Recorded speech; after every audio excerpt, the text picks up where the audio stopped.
Pasilip sa bagong bahay ni Mang Jesus mula kay Ivana Alawi. Hello again mga chika, Doras! May panibagong pasabog at nakaka-inspire na update na naman tayo mula sa paborito nating vlogger at actress si Miss Ivana Alawi. Alam naman natin na hindi mawawala ang mga bashers at nambabatikos sa paligid. Pero si Ivana Alawi hindi natitinag at imbes na patulan ang ingay ng paligid, mas pinipili niyang manahimik at patuloy na tuparin ang kanyang mga pangako sa mga taong talagang nangangailangan ng tulong. Kamakailan lamang ay naging usap-usapan at naging mainit ang pagtanggap ng mga residente sa Barangay 4, Pulangi, Albay sa Bicol ng personal na bumisita roon si Ivana. Dahil nga naman muli niyang binisita ang magandang regalo niya kay Mang Jesus, ang bagong bahay na ipinagawa niya para rito.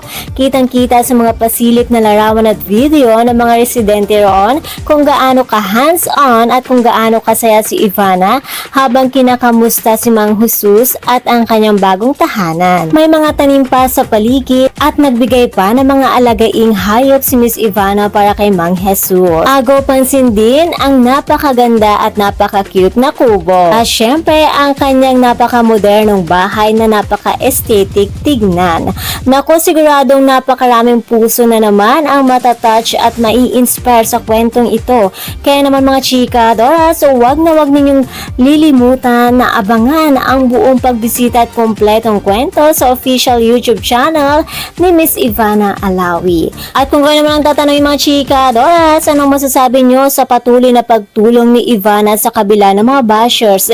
I-comment nyo na yan sa baba at huwag kalimutang mag-like, share at mag-subscribe. And that's all for now mga chika, Dora. Thank you for watching.